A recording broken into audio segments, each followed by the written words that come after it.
Hello everyone and welcome back to my videos. In this video, I am talking about why I'm sending two of my children to school this year. So it's a totally different journey. As you all know, I have been homeschooling since my kids were little, since they were 3 years old. So they've really never been to school. I've been their teacher all of their life. And I've been homeschooling for over 10 years. I have 5 children and they range from the ages of 5 all the way on to 14. And this year I'm sending my middle girls to Christian private school this year. They were awarded a scholarship which they could use to pay for the private school. So that's been a really great opportunity for them. And they're really excited. They're really excited to try something new, and also it's going to help them because, as you all know, when you have a family the size that I have, it really becomes difficult as the kids get older, especially as they get into the middle school and high school years, to reach them at their individual levels, especially at the mathematics and structured writing. They require more instruction, and when you're teaching all these little ones and all the different grades, it becomes a challenge. So I realized that they really would benefit, that it would really be helpful for us to have them be able to attend private school. That would allow me to work with my little ones that are 5 and 7, which I group together, and it takes a really big bulk of my time teaching all of those basics with reading, writing, and math. And then that would also allow me to help my oldest child, which I'm launching right now. She is in her 10th grade, and she is starting dual enrollment this year, so I'm driving her to her classes, and she's going to be full-time dual enrollment next year. So it takes a lot of time, and these are challenging classes because they're all college level classes that you're taking as a high schooler. So what she's doing, basically what her plan is to take all of the high school classes that she needs to take at the local college through a program that they have here in our state, which is free. And then she's able to graduate high school with an associate's degree. But it's a challenging program. It's hard to get in. You have to pass a test. And then once you're in, you are taking all of these high level classes that as a high schooler, which are challenging. So I'm glad to be able to be helping her through that. It's gonna take a lot of work and effort and learning, new ways of learning and being in a class with a professor. So she's gonna need a lot of my help and guidance this year. And that is gonna allow me to work with my littles as well. So it's going to be a very interesting year because now I am still a homeschooler. I'm homeschooling 3 of my kids, but at the same time, I have 2 kids in school. So I'm able now to share more on what I'm gonna be doing with my kids in school, because really home education never ends. Even if you have kids in school, at least for me it doesn't. And so I'm gonna have my before school routine where I have my morning devotion and my memorizing scripture and my bonding with my kids. And then I'm gonna have my after school routines where I share with you all like what I do after school, how to organize my kids when they get back from school, when they do homework or not. What I love about the school is that it's a small school. They don't really get a lot of homework. If anything, the rule is 10 minutes per subject. And so they try to do the bulk of their work at school. That's one of the things that I love about that school. And it's a small community school. They have like 10 to 12 students per class.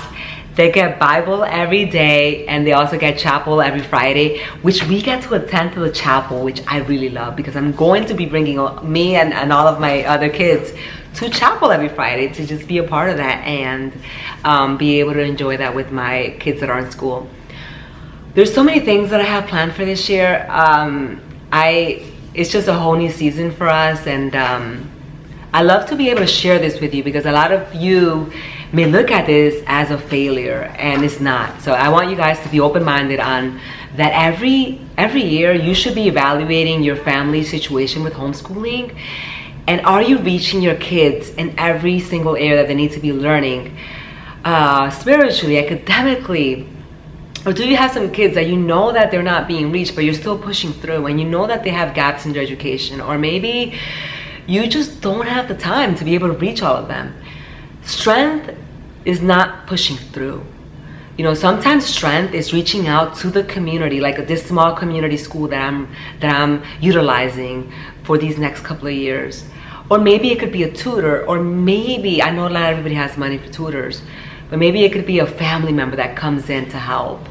You see, I don't have any family that lives nearby, but I know that it's something that a lot of people do, where they can have a grandpa, father maybe come and teach math, or help with reading, or help with language arts.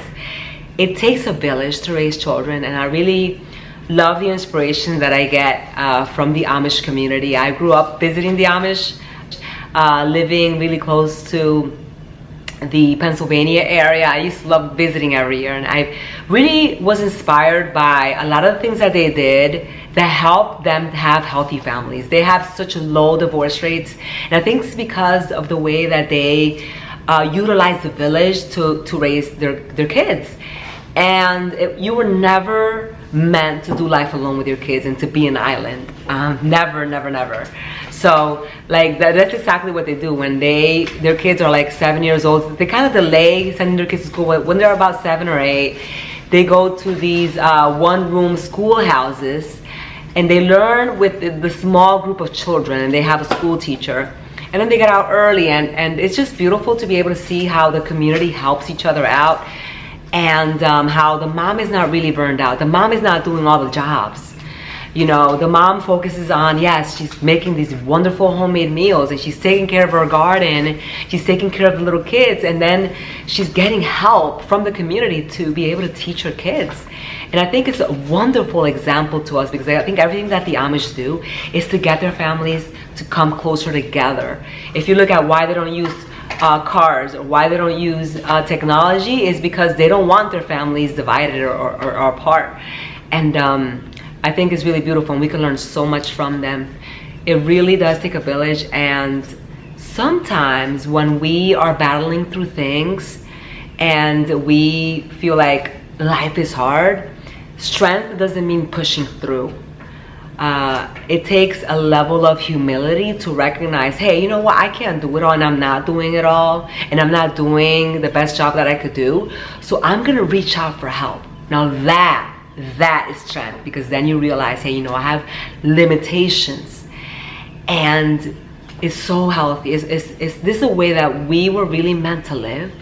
We live in these individualistic communities or little islands, and we're really raising our kids in these little bubbles, and I've never wanted to do that. And so I'm glad that I'm able to utilize the school. I've always said I'm gonna evaluate year by year how I'm doing with my kids. And I'm glad that I have this opportunity now, because I could never really afford to send my kids to private school unless I had this scholarship opportunity. So look around in your state, see what opportunities you have available within your state for scholarships, for grants, maybe for tutors that you can hire, maybe a family friend, somebody from church that can come and help you with your kids. I'm so excited to just be sharing everything that we're going to be doing on our journey. I have so much to share now, because now I'm reaching 2 different groups. I'm reaching the homeschool community, because I'm still homeschooling, and then I'm reaching this other group of people who send their kids to school. And I'm just so excited to be able to share with you how I'm going to be really involved in my kids' education. So I'm going to be like looking at their work when they get back and seeing, okay, well, this child looks like they need help in fractions, so I'm going to go ahead and print out some worksheets in the weekend and help them with fractions. I think really the way that it works best is not just to outsource your kids to school systems and say, okay, the teachers got it.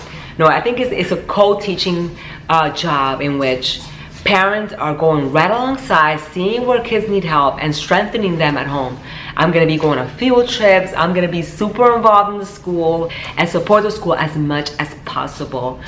So I hope that you have enjoyed this video, and that maybe gives you some inspiration. Maybe you're struggling. Maybe you're struggling with homeschooling and you feel like you have to do it all, because if you get help, then you're a failure. And I'm here to tell you that you're not. I'm here to tell you that a failure would be to know that you're failing and not seek help and not utilize the village. That would be failure, because that would be a lack of humility, and that would be you be thinking that you're self-sufficient and that you could do it all. And the truth is, none of us could do it all. I hope that you have enjoyed the video. I share much more on my private membership community where I dive in deep. I plan to make a video of my high schooler coming up soon, so we kind of so to share with you what we're doing with dual enrollment and how we're doing the associate degree option so that she graduates with her associate's degree. Is something that she wants to do. It's not for everyone, it's not for every student, but it's something that she really wants to do. I hope that you have enjoyed the video, and I'll see you all in the next video. Bye-bye.